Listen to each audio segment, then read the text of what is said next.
আজকের ভিডিওতে আলোচনা করব কলকাতা লিগের কিছু বিষয় নিয়ে।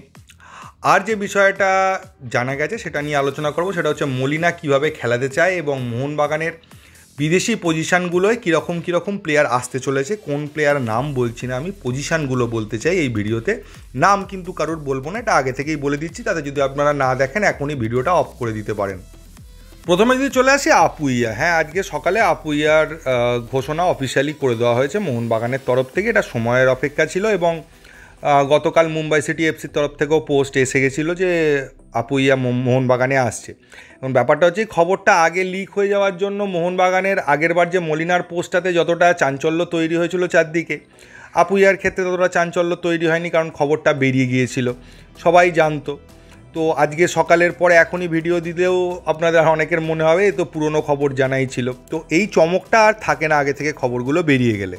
তবে আপুইয়াকে নিয়ে যে ভিডিওটা দেওয়া হয়েছে মোহনবাগানের তরফ থেকে সেটা সত্যিই প্রশংসার যোগ্য। খুব সুন্দর ভিডিও বানিয়েছে এবং যেভাবে মিউজিক কম্পোজিশন করা হয়েছে, সোনার কেল্লার দৃশ্য ইনপুট করা হয়েছে, প্রত্যেকটাই প্রশংসার যোগ্য এবং খুব ভালোভাবে আপুইয়ার ঘোষণাটা হয়েছে। কিন্তু ওই বললাম, চমকটা যে লেভেলের মেহনত করে তারা ঘোষণাটা করেছে বা ভিডিওটা বানিয়েছে, চমকটা সেরকম ছিল না বা দর্শকদের মধ্যে সেরকম কোনো চাঞ্চল্য তৈরি হয়নি। নেক্সট যদি কলকাতা লিগে চলে আসি, তাহলে আজকে অফিসিয়ালি কলকাতা লিগ শুরু হচ্ছে।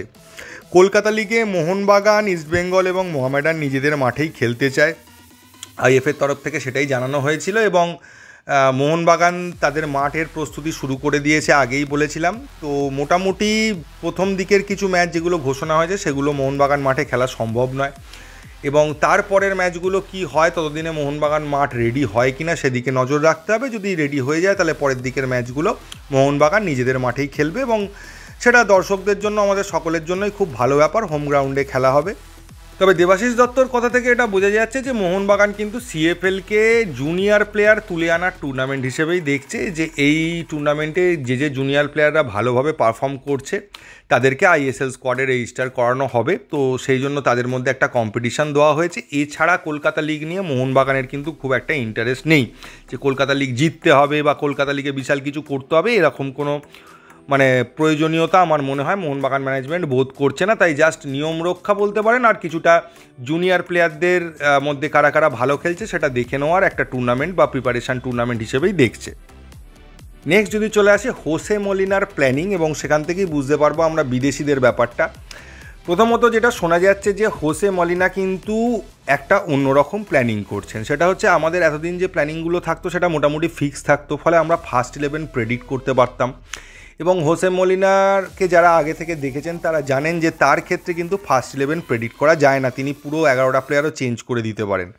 তো সেই রকমই প্ল্যান নিয়ে তিনি কিন্তু টিম করছেন এবং তার মেনলি দুটো প্ল্যান সম্পর্কে আমরা জানতে পেরেছি। সেটা হচ্ছে যে একটা প্ল্যানে তিনি দুজন সেন্টার ব্যাক নিয়ে খেলবেন, সেক্ষেত্রে পুরোটাই ম্যাক্সিমাম দিমিত্রি ছাড়া ম্যাক্সিমামটাই ইন্ডিয়ান প্লেয়ার থাকবে মিডফিল্ডে বা ডিফেন্সিভ মিডফিল্ডে পুরোটাতে, আর দিমিত্রি সামনে থেকে খেলবে এবং সামনে একজন স্ট্রাইকার জেমি ম্যাকলারেন বা আমাদের জেসন কামিন্সের মধ্যে যে কোনো একজন থাকবে। এটা একটা প্ল্যান। আর সেকেন্ড প্ল্যানটা হচ্ছে যে একটা ডিফেন্ডার বিদেশি খেলবে, একটা সিডিএম বিদেশি খেলবে এবং সামনে যেরকম দিমিত্রি বা কামিন্স বা ম্যাকলারেন যারা থাকছে সামনে দুজনটা মোটামুটি ফিক্স, যে একজন অ্যাটাকার জেমি বা আমাদের কামিন্সের মধ্যে একজন, আর সেন্ট্রাল অ্যাটাকিং মিডফিল্ডার হিসেবে বা ফ্রি প্লেয়ার হিসেবে দিমিত্রি খেলবে। এই সামনের দিকের দুটো প্লেয়ার ফিক্সড, এই পেছন দিকের দুটো প্লেয়ার কিন্তু চেঞ্জ হবে বারবার, ম্যাচ অনুযায়ী তিনি চেঞ্জ করবেন। এবং সেই কারণে আপনি বলতে পারেন যে আপুইয়াকে নিয়ে আসার পেছনে এটাও একটা বড় কারণ ছিল। যখন বিদেশি সিডিএম খেলবে না তখন আপুইয়াকে সেই দায়িত্বটা নিতে হবে, আর যখন আপুইয়ার পাশে বিদেশি সিডিএম খেলবে তখন আপুইয়া একটু অ্যাডভান্স খেলবে। তো এরকম প্ল্যান নিয়ে করা হয়েছে এবং আপুইয়াকে আনা হয়েছে মেনলি এই কারণটার জন্যই, যাতে তিনি এমন একজন প্লেয়ার যিনি বিদেশিদের রিপ্লেস করতে পারেন সেরকম ক্ষমতা রাখে। তো আপুইয়া যখন সিডিএমে খেলবে বা সিডিএম পজিশানে যখন কোনো ফরেনার খেলবে না তখন ডবল সেন্ট্রাল ব্যাকে যাবে। এবার এইটা থেকে ক্লিয়ারলি বোঝা যাচ্ছে যে মোহনবাগানের যে 3টে স্লট খালি আছে। তার আগে বলে দিই যে আইএসএলের এখনও পর্যন্ত যা খবর আছে আইএসএলের আগের বারের নিয়মটাই বজায় থাকছে, 4 জন বিদেশি অনফিল্ড থাকবে। সেক্ষেত্রে কিন্তু 2 জন ডিফেন্সের প্লেয়ার খেলাতে পারে এইবার যে 3টে স্লট খালি আছে মোহনবাগানের, সেখানে কিন্তু exactly Hector Yuste, Brandon Hamill এবং জনি কাউকো, এই 3 জনেরই প্রপার রিপ্লেসমেন্ট হবে, মানে অন্য কোনো পজিশনের রিপ্লেসমেন্ট হবে না। মানে 2 জন ডিফেন্সের প্লেয়ার থাকবে, হতে পারে একজন সিডিএম কাম ব্যাক, আর একজন মিডফিল্ডের প্লেয়ার আসবে জনি কাউকোর জায়গায়। এবার তিনি কোন পজিশনের হবেন, অ্যাটাকিং মিডফিল্ডার বা সেন্ট্রাল মিডফিল্ডার যে অ্যাটাকিং খেলতে পারে, এরকম টাইপের কিছু একটা হওয়ার সম্ভাবনা রয়েছে। কারণ এটা আমি আন্দাজে বলছি, আবার বলছি আন্দাজে বলছি, কারণ টিমের ব্যালেন্স করতে গেলে ওখানে একজন মিডফিল্ডার দরকার। আমার ডিফেন্সের জন্য 2 জন ডিফেন্সিভ প্লেয়ার রাখতে হবে, আমাকে দিমিত্রির ব্যাকআপ হিসেবেও রাখতে হবে। দিমিত্রির যদি চোট লাগে, কোনো কারণে খেলতে না পারে, তখন তার ব্যাকআপ হিসেবে একজন অ্যাটাকিং মিডফিল্ডার বা সেন্ট্রাল মিডফিল্ডার দিয়ে কাজ চালাতে হবে। আর অ্যাটাকের আমার 2 জন প্লেয়ার রয়েছে অলরেডি, 2টো স্ট্রাইকার রয়েছে, একজন আর একজনকে রিপ্লেস করতেই পারে, তো কোনো প্রবলেম নেই। কিন্তু মেনলি যে জায়গাটা দাঁড়িয়ে আছে সেটা হচ্ছে ডিফেন্সের। এই ডিফেন্সের 2টো প্লেয়ারের মধ্যে 2টোই সেন্টার ব্যাক আনবে না একজন সিডিএম কাম সেন্টার ব্যাক আনবে, সেটা দেখার। তবে আমার মনে হচ্ছে একজন সিডিএম কাম সেন্টার ব্যাক আনবে, কারণ প্রয়োজনে সিডিএম খেলানো হলে 2টো সেন্টার ব্যাক আবার আর একটা সিডিএম, 3টে ডিফেন্সের প্লেয়ার নিয়ে প্ল্যান করবে কিনা মলিনা, এটা নিয়ে একটা সন্দেহ রয়েছে। তো মোটামুটি ধরে নেওয়া যায় যে এই যে 3 জন প্লেয়ার রয়েছে, 2 জন ডিফেন্সের আর একজন মিডফিল্ডের, এটার রিপ্লেসমেন্ট ঠিক এই ধরনের প্লেয়ার দিয়েই হবে। এবং মলিনা ম্যাচের মাঝখানে সিচুয়েশান অনুযায়ীও কিন্তু ফরমেশান চেঞ্জ করে দেবে। হয়তো যে 1 গোলে এগিয়ে গেল বা ম্যাচের 70 মিনিটে এগিয়ে রয়েছে, সেই রকম সময় কিন্তু ডিফেন্সিভ অর্গানাইজেশনে চলে আসবে, সেক্ষেত্রে 2 জন সেন্টার ব্যাককে নামিয়ে দেবে, মিডফিল্ড থেকে একজনকে তুলে নিয়ে বা একজন অ্যাটাকারকে তুলে নিয়ে এটা করতে পারে।